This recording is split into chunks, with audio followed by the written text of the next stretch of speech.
The Challenge from Beyond.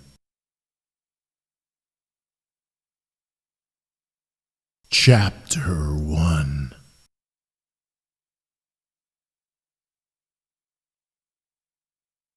George Campbell opened sleep-fogged eyes upon darkness and lay gazing out of the tent flap upon the pale August night for some minutes before he roused enough even to wonder what had wakened him.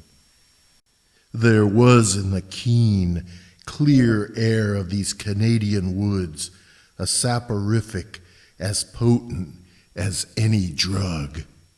Campbell lay quiet for a moment, sinking slowly back into the delicious borderlands of sleep, conscious of an exquisite weariness, an unaccustomed sense of muscles well used, and relaxed now into perfect ease. These were vacation's most delightful moments, after all. Rest after toil in the clear, sweet forest night.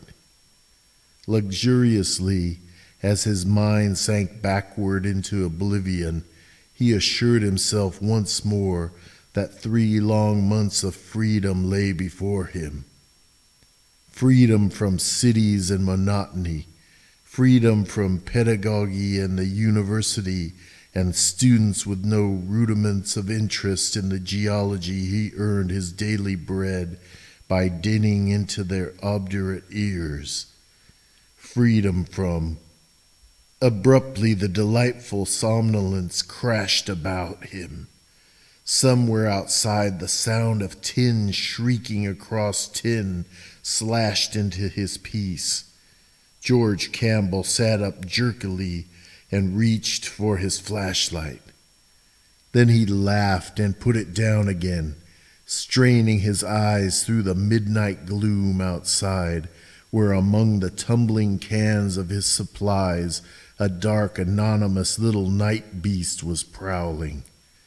He stretched out a long arm and groped about among the rocks at the tent door for a missile. His fingers closed on a large stone, and he drew back his hand to throw. But he never threw it. It was such a queer thing he had come upon in the dark. Square, crystal smooth, obviously artificial, with dull rounded corners. The strangeness of its rock surfaces to his fingers was so remarkable that he reached again for his flashlight and turned its rays upon the thing he held.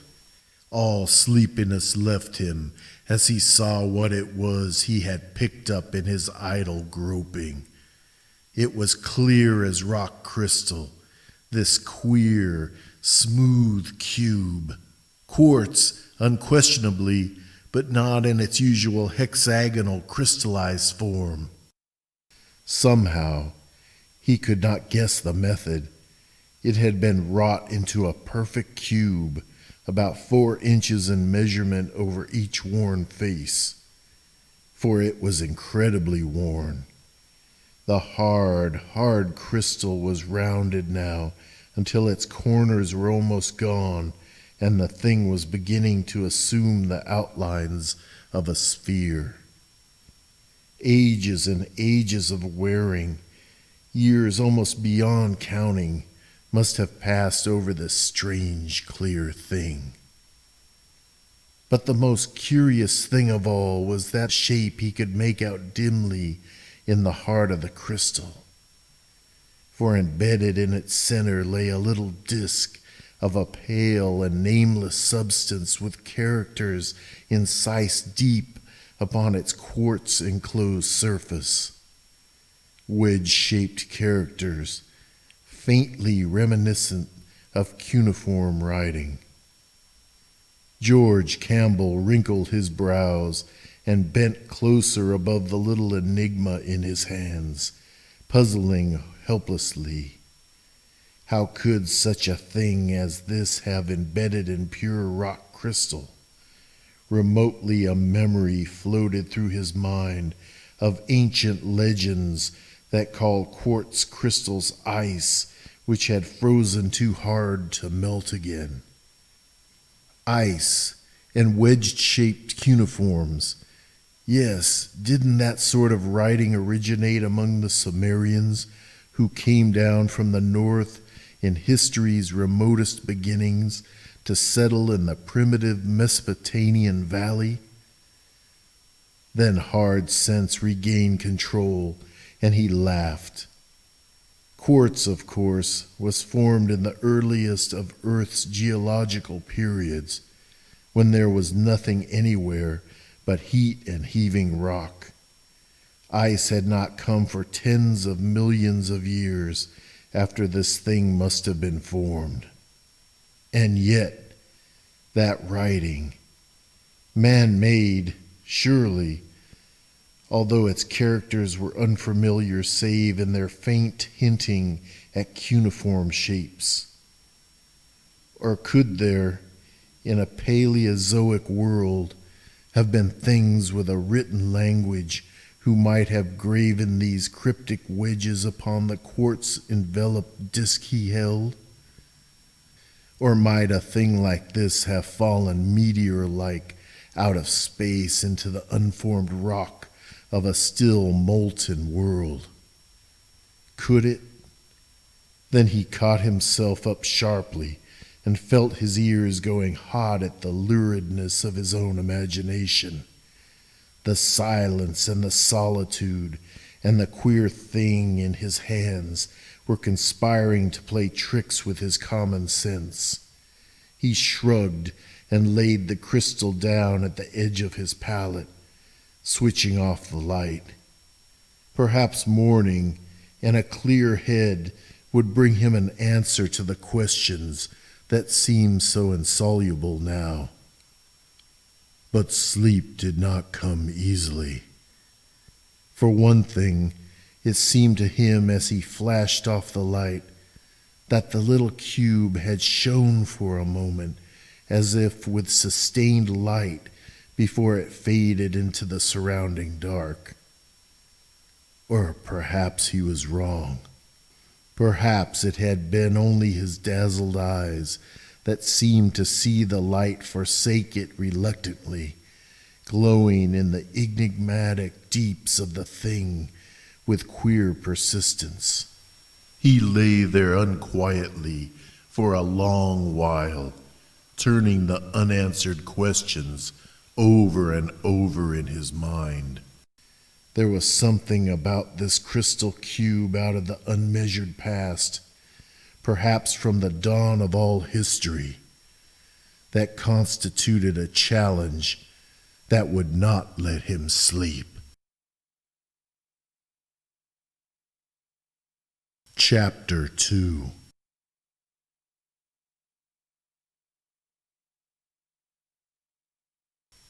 He lay there, it seemed to him, for hours. It had been the lingering light, the luminescence that seemed so reluctant to die, which held his mind. It was as though something in the heart of the cube had awakened, stirred drowsily, become suddenly alert and intent upon him. Sheer fantasy, this. He stirred impatiently and flashed his light upon his watch. Close to 1 o'clock, 3 hours before the dawn. The beam fell and was focused upon the warm crystal cube. He held it there closely for minutes. He snapped it out, then watched.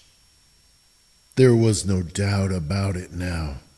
As his eyes accustomed themselves to the darkness, he saw that the strange crystal was glimmering with tiny fugitive lights deep within it like threads of sapphire lightnings.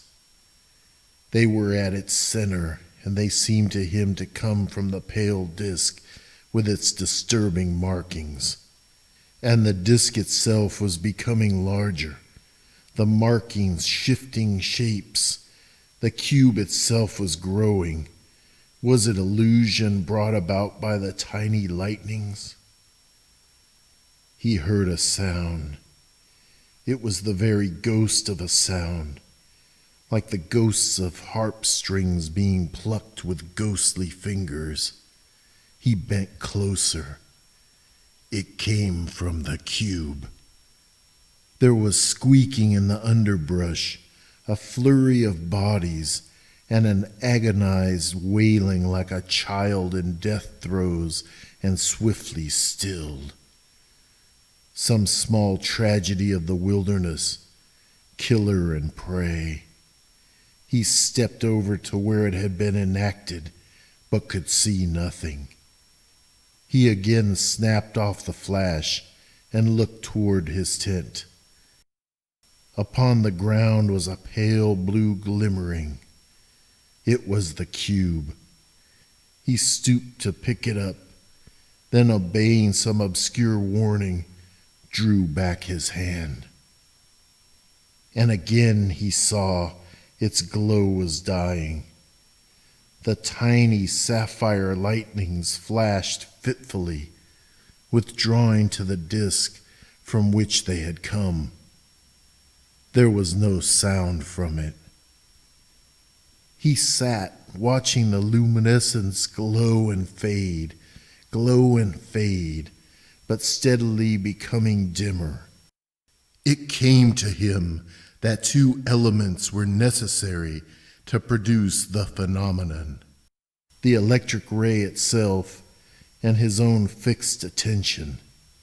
His mind must travel along the ray, fix itself upon the cube's heart, if its beat were to wax until... What?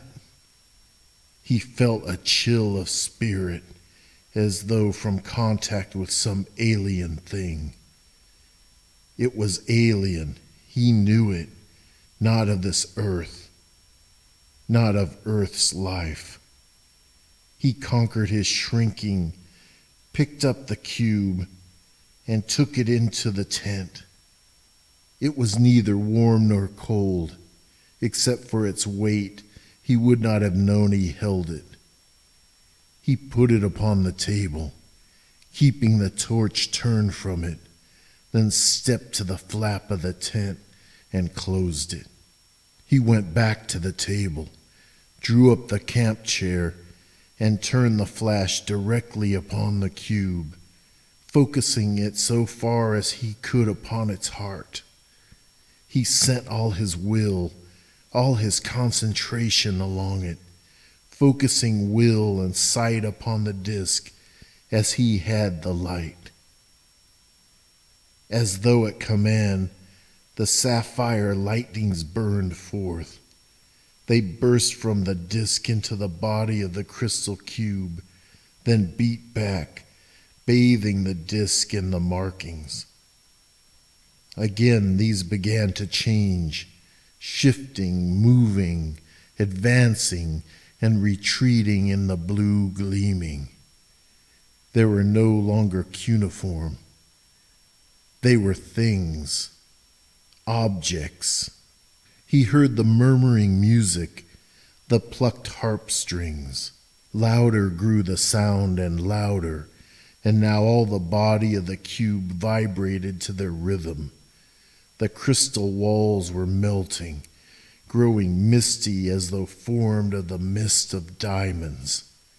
And the disk itself was growing, the shapes shifting, dividing, and multiplying as though some door had been opened, and into it companies of phantasms were pouring, while brighter, more bright grew the pulsing light. He felt swift panic, tried to withdraw sight and will, dropped the flash. The cube had no need now of the ray, and he could not withdraw. Could not withdraw? Why, he himself was being sucked into that disk, which was now a globe within which unnameable shapes danced to a music that bathed the globe with steady radiance. There was no tent. There was only a vast curtain of sparkling mist behind which shone the globe.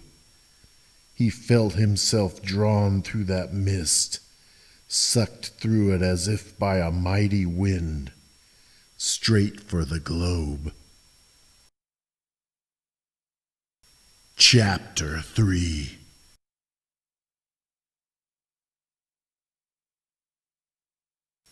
As the mist-blurred light of the sapphire suns grew more and more intense, the outlines of the globe ahead wavered and dissolved to a churning chaos.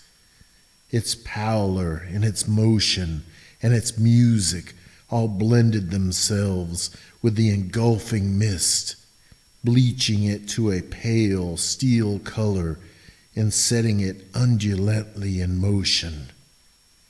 And the sapphire suns, too, melted imperceptibly into the graying infinity of shapeless pulsation. Meanwhile, the sense of forward, outward motion grew intolerably, incredibly, cosmically swift. Every standard of speed known to Earth seemed dwarfed, and Campbell knew that any such flight in physical reality would mean instant death to a human being. Even as it was, in this strange, hellish hypnosis or nightmare, the quasi-visual impression of meteor-like hurtling almost numbed his mind. Though there were no real points of reference in the gray, pulsing void, he felt that he was approaching and passing the speed of light itself. Finally, his consciousness did go under, and merciful blackness swallowed everything. It was very suddenly, and amidst the most impenetrable darkness, that thoughts and ideas again came to George Campbell, of how many moments, or years, or eternities had elapsed since his flight through the gray void. He could form no estimate. He knew only that he seemed to be at rest and without pain. Indeed, the absence of all physical sensation was the salient quality of his condition. It made even the blackness seem less solidly black, suggesting as it did that he was rather a disembodied intelligence in a state beyond physical senses than a corporal being with senses deprived of their accustomed objects of perception. He could think sharply and quickly, almost preternaturally so, yet could form no idea whatsoever of his situation. Half by instinct, he realized that he was not in his own tent. True, he might have awaked there from a nightmare to a world equally black, yet he knew this was not so. There was no camp cot beneath him. He had no hands to feel the blankets and canvas surface and flashlight that ought to be around him. There was no sensation of cold in the air, no flap through which he could glimpse the pale night outside. Something was wrong, dreadfully wrong. He cast his mind backward and thought of the fluorescent cube which had hypnotized him, of that and all which had followed. He had known that his mind was going, yet had been unable to draw back. At the last moment there had been a shocking, panic fear, a subconscious fear, beyond even that caused by the sensation of demonic flight. It had come from some vague flash of remote recollection, just what he could not at once tell. Some cell group in the back of his head had seemed to find a cloudily familiar quality in the cube, and that familiarity was fraught with dim terror. Now he tried to remember what the familiarity and the terror were. Little by little, it came to him. Once, long ago, in connection with his geological life work, he had read of something like that cube. It had to do with those debatable and disquieting clay fragments called the Eltdown shards, dug up from pre-Carboniferous strata in southern England 30 years before. Their shape and markings were so queer that a few scholars hinted at artificiality and made wild conjectures about them and their origin. They came, clearly, from a time when no human beings could exist on the globe, but their contours and figurines were damnably puzzling. That was how they got their name. It was not, however, in the writings of any sober scientist that Campbell had seen that reference to a crystal, disc-holding globe. The source was far less reputable and infinitely more vivid. About 1912, a deeply learned Sussex clergyman of occultist leanings, the Reverend Arthur Brooke Winters Hall, had professed to identify the markings on the Eltdown shards with some of the so-called pre-human hieroglyphs persistently cherished and esoterically handed down in certain mystical circles, and had published at his own expense what purported to be a translation of the primal and baffling inscriptions, a translation still quoted frequently and seriously by occult writers. In this translation's surprisingly long brochure, in view of the limited number of shards existing, had occurred the narrative, supposedly of pre-human authorship, containing the now frightening reference. As the story went, there dwelt on a world, and eventually on countless other worlds, of outer space a mighty order of worm-like beings whose attainments and whose control of nature surpassed anything within the range of terrestrial imagination. They had mastered the art of interstellar travel early in their career and had peopled every habitable planet in their own galaxy, killing off the races they found. Beyond the limits of their own galaxy, which was not ours, they could not navigate in person, but in their quest for knowledge of all space and time, they discovered a means of spanning certain transgalactic gulfs with their minds. They devised peculiar objects, strangely energized cubes of a curious crystal containing hypnotic talismans and enclosed in space-resisting spherical envelopes of an unknown substance, which could be forcibly expelled beyond the limits of their universe, and which would respond to the attraction of cool, solid matter only.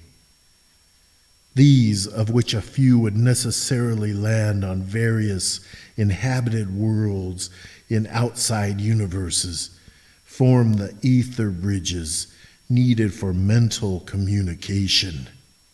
Atmospheric friction burned away the protecting envelope, leaving the cube exposed and subject to discovery by the intelligent minds of the world where it fell.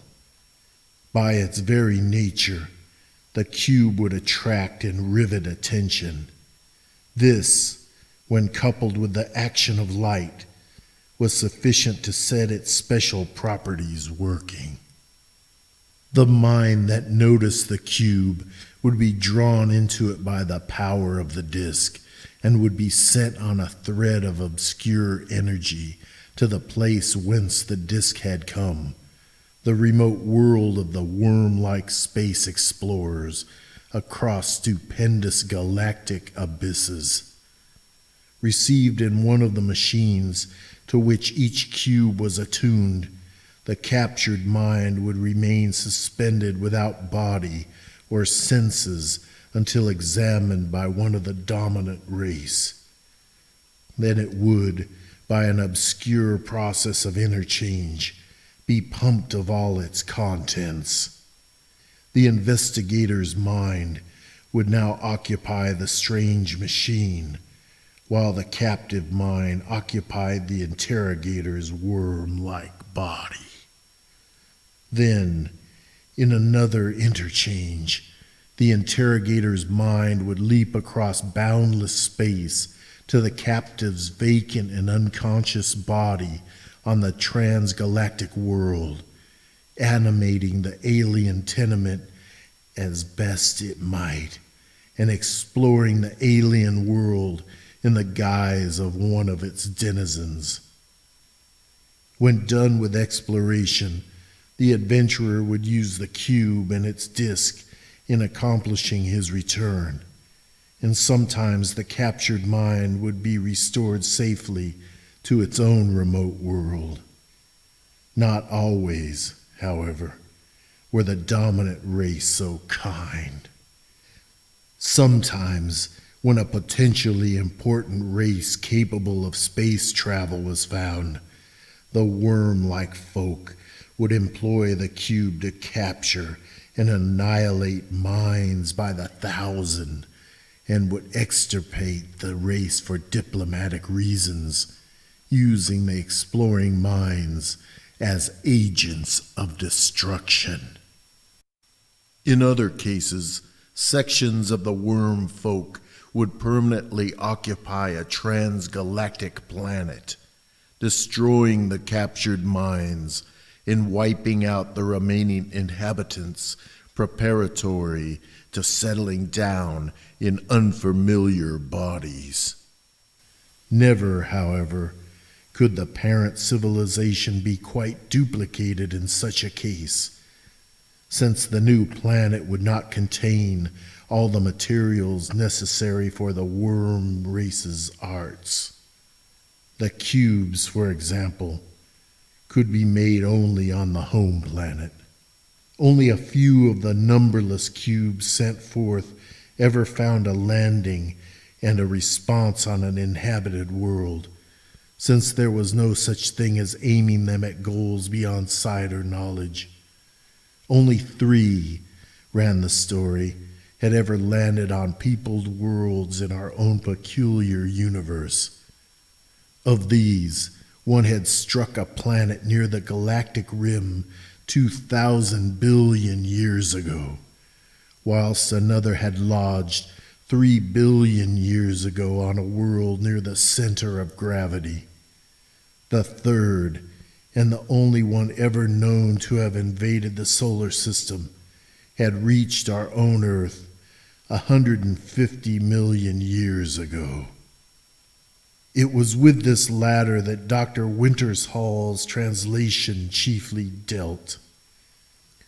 When the cube struck the earth, he wrote, the ruling terrestrial species was a huge cone-shaped race, surpassing all others before or since in mentality and achievements.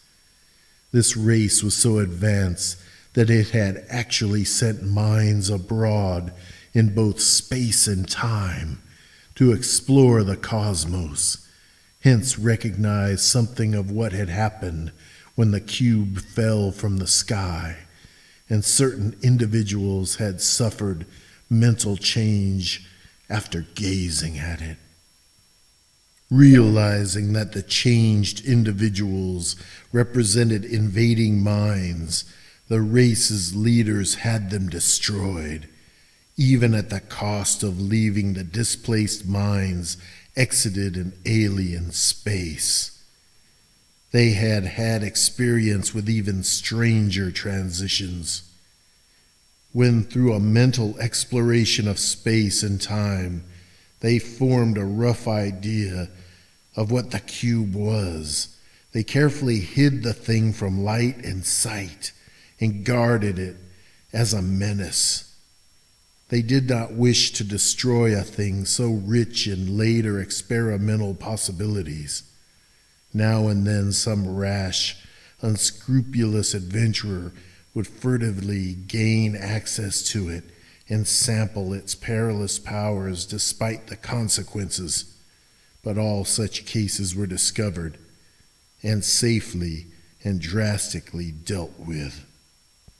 Of this evil meddling, the only bad result was that the worm-like outside race learned from the new exiles what had happened to their explorers on Earth and conceived a violent hatred of the planet and all its life forms. They would have depopulated it if they could, and indeed sent additional cubes into space in the wild hope of striking it by accident in unguarded places. But that accident never came to pass. The cone-shaped terrestrial beings kept the one existing cube in a special shrine as a relic and basis for experiments, till after eons it was lost amidst the chaos of war and the destruction of the great polar city where it was guarded. When 50 million years ago, the beings sent their minds ahead into the infinite future to avoid a nameless peril of inner Earth, the whereabouts of the sinister cube from space were unknown. This much, according to the learned occultist, the Eltdown shards had said. What now made the account so obscurely frightful to Campbell was the minute accuracy with which the alien cube had been described. Every detail tallied: dimensions, consistency, hieroglyphed central disk, hypnotic effects. As he thought the matter over and over amidst the darkness of his strange situation, he began to wonder whether his whole experience with the crystal cube, indeed its very existence, were not a nightmare brought on by some freakish subconscious memory of this old bit of extravagant charlatanic reading. If so, though, the nightmare must still be in force, since his present apparently bodiless state had nothing of normality in it. Of the time consumed by this puzzled memory and reflection, Campbell could form no estimate. Everything about his state was so unreal that ordinary dimensions and measurements became meaningless. It seemed an eternity, but perhaps it was not really long before the sudden interruption came. What happened was as strange and inexplicable as the blankness it succeeded. There was a sensation of the mind rather than of the body, and all at once Campbell felt his thoughts swept or sucked beyond his control in tumultuous and chaotic fashion. Memories arose irresponsibly and irrelevantly. All that he knew, all his personal background, traditions, experiences, scholarship, dreams, ideas, and inspirations welled up abruptly and simultaneously, with a dizzying speed and abundance which soon made him unable to keep track of any separate concept. The parade of all his mental contents became an avalanche, a cascade, a vortex. It was as horrible and vertiginous as his hypnotic flight through space when the crystal cube pulled him. Finally, it sapped his consciousness and brought on a fresh oblivion. Another measureless blank, and then a slow trickle of sensation. This time it was physical, not mental. Sapphire light and a low rumble of distant sound. There were tactile impressions. He could realize that he was lying at full length on something, though there was a baffling strangeness about the feel of his posture. He could not reconcile the pressure of the supporting surface with his own outlines, or with the outlines of the human form at all. He tried to move his arms, but found no definite response to the attempt. Instead, there were little ineffectual nervous twitches all over the area which seemed to mark his body. He tried to open his eyes more widely, but found himself unable to control their mechanism. The sapphire light came in a diffused, nebulous manner and could nowhere be voluntarily focused into definiteness. Gradually, though, the visual images began to trickle in curiously and indecisively. The limits and qualities of vision were not those which he was used to, but he could roughly correlate the sensation with what he had known as sight. As this sensation gained some degree of stability, Campbell realized that he must still be in throes of nightmare. He seemed to be in a room of considerable extent, of medium height, but with a large proportionate area. On every side, and he could apparently see all four sides at once, were high, narrowish slits which seemed to serve as combined doors and windows. There were singular low tables or pedestals, but no furniture of normal nature and proportions. Through the slits streamed floods of sapphire light, and beyond them could be mistily seen the sides and roofs of fantastic buildings like clustered cubes. On the walls, in the vertical panels between the slits, were strange markings of an oddly disquieting character. It was some time before Campbell understood why they disturbed him so. Then he saw that they were, in repeated instances, precisely like some of the hieroglyphs on the crystal cube's disk. The actual nightmare element, though, was something more than this. It began with the living thing which presently entered through one of the slits, advancing deliberately toward him and bearing a metal box of bizarre proportions and glassy, mirror-like surfaces.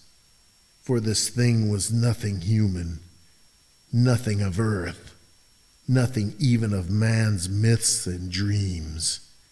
It was a gigantic, pale gray worm or centipede, as large around as a man and twice as long, with a disc-like, apparently eyeless, cilia-fringed head bearing a purple central orifice.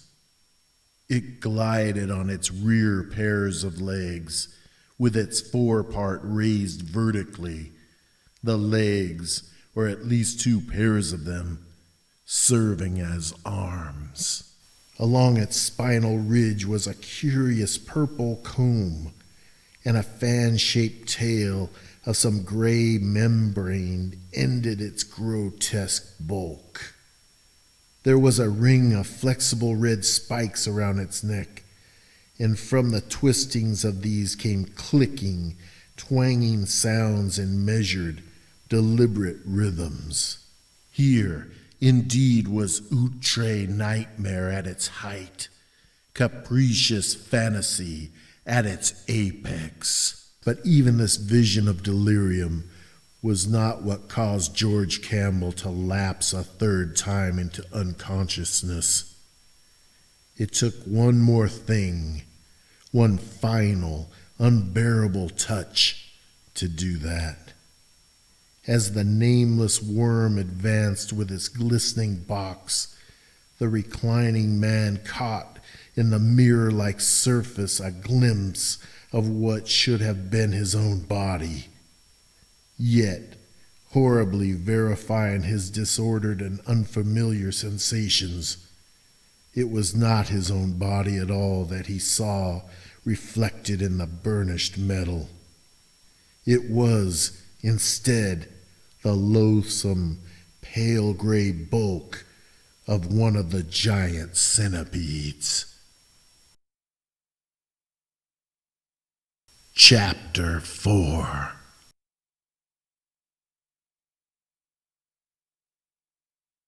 From that final lap of senselessness, he emerged with a full understanding of his situation. His mind was prisoned in the body of a frightful native of an alien planet, while, somewhere on the other side of the universe, his own body was housing the monster's personality. He fought down an unreasoning horror. Judged from a cosmic standpoint, why should his metamorphosis horrify him? Life and consciousness were the only realities in the universe. Form was unimportant. His present body was hideous only according to terrestrial standards. Fear and revulsion were drowned in the excitement of titanic adventure. What was his former body but a cloak, eventually to be cast off at death anyway? He had no sentimental illusions about the life from which he had been exiled. What had it ever given him save toil, poverty, continual frustration, and repression? If this life before him offered no more, at least it offered no less. Intuition told him it offered more, much more. With the honesty possible only when life is stripped out of its naked fundamentals, he realized that he remembered with pleasure only the physical delights of his former life. But he had long ago exhausted all the physical possibilities of pleasure contained in that earthly body. Earth held no new thrills, but in the possession of this new, alien body, he felt promises of strange, exotic joys. A lawless exultation rose in him. He was a man without a world, free of all conventions or inhibitions of earth, or of this strange planet, free of every artificial restraint in the universe. He was a god. With grim amusement, he thought of his body moving in Earth's business and society, with all the while an alien monster staring out of the windows that were George Campbell's eyes on people who would flee if they knew. Let him walk the earth slaying and destroying as he would. Earth and its races no longer had any meaning to George Campbell. There he had been one of a billion non-entities, fixed in place by a mountainous accumulation of conventions, laws, and manners, doomed to live and die in his sordid niche. But in one blind bound he had soared above the commonplace. This was not death, but rebirth, the birth of a full-grown mentality, with a newfound freedom that made little of physical captivity on Yukkib. He started. Yukkib! It was the name of this planet, but how had he known? Then he knew, as he knew the name of him whose body he occupied, Thoth. Memory, deep grooved in Thoth's brain, was stirring in him. Shadows of the knowledge Thoth had. Carved deep in the physical tissues of the brain, they spoke dimly as implanted instincts to George Campbell, and his human consciousness seized them and translated them to show him the way not only to safety and freedom, but to the power his soul, stripped to its primitive impulses, craved.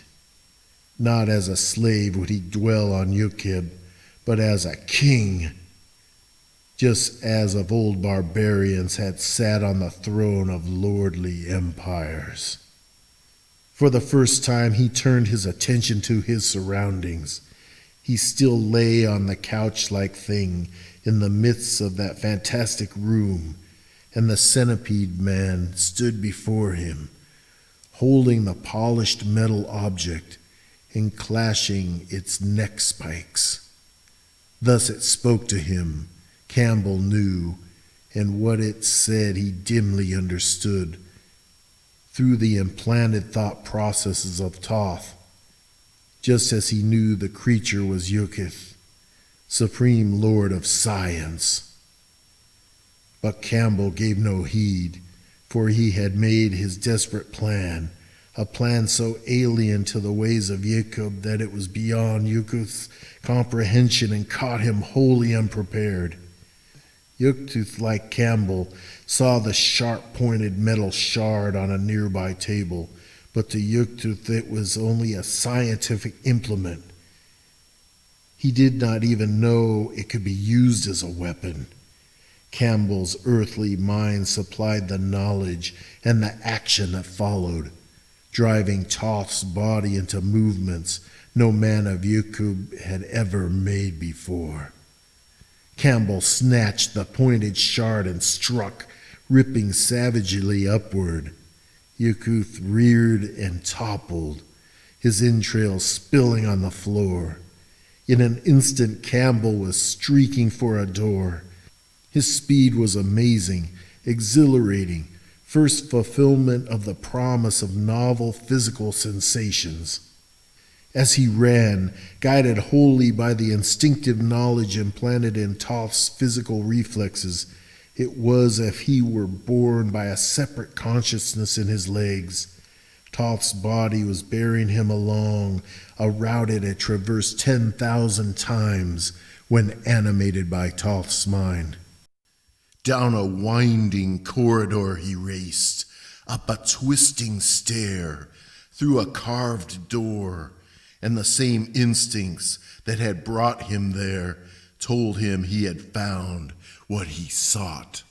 He was in a circular room with a domed roof from which shone a livid blue light. A strange structure rose in the middle of the rainbow-hued floor, tier on tier, each of a separate, vivid color. The ultimate tier was a purple cone, from the apex of which a blue smoky mist drifted upward to a sphere that poised in midair, a sphere that shone like translucent ivory. This, the deep-grooved memories of Thoth told Campbell, was the god of Yukib, though why the people of Yukib feared and worshipped it had been forgotten a million years. A worm priest stood between him and the altar, which no hand of flesh had ever touched. That it could be touched was a blasphemy that had never occurred to a man of Yukib. The worm priest stood in frozen horror until Campbell's shard ripped the life out of him. On his centipede legs, Campbell clambered the tiered altar, heedless of its sudden quiverings, heedless of the change that was taking place in the floating sphere, heedless of the smoke that now billowed out in blue clouds. He was drunk with the feat of power. He feared the superstitions of Yukib no more than he feared those of earth. With that globe in his hands, he would be the king of Yukib. The worm men would dare deny him nothing when he held their god as hostage. He reached a hand for the ball, no longer ivory-hued, but red as blood.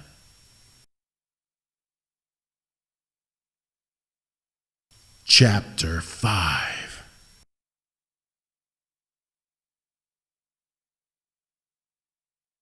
Out of the tent into the pale August night walked the body of George Campbell. It moved with a slow, wavering gait between the bodies of enormous trees, over a forest path strewed with sweet-scented pine needles. The air was crisp and cold. The sky was an inverted bowl of frosted silver flecked with stardust, and far to the north, the aurora borealis splashed streamers of fire. The head of the walking man lolled hideously from side to side. From the corners of his lax mouth drooled thick threads of amber froth, which fluttered in the night breeze. He walked upright at first, as a man would walk, but gradually, as the tent receded, his posture altered. His torso began almost imperceptibly to slant, and his limbs to shorten.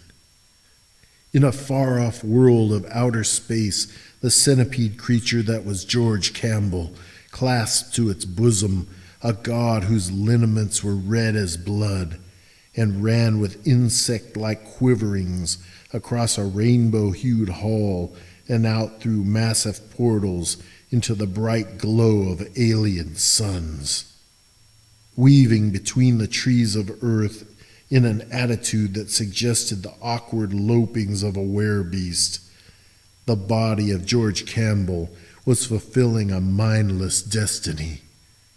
Long, claw-tipped fingers dragged leaves from a carpet of odorous pine needles as it moved toward a wide expanse of gleaming water. In the far-off, extragalactic world of the worm people, George Campbell moved between cyclopean blocks of black masonry down long fern-planted avenues, holding aloft the round, red god. There was a harsh animal cry in the underbrush near the gleaming lake on earth, where the mind of a worm creature dwelt in a body swayed by instinct.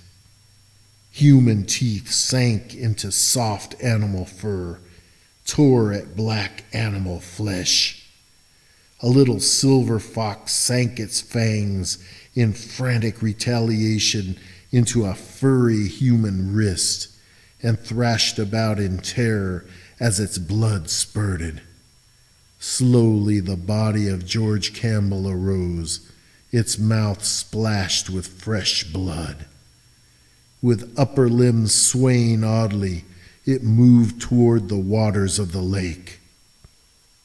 As the veriform creature that was George Campbell crawled between the black blocks of stone, thousands of worm shapes prostrated themselves in the scintillating dust before it.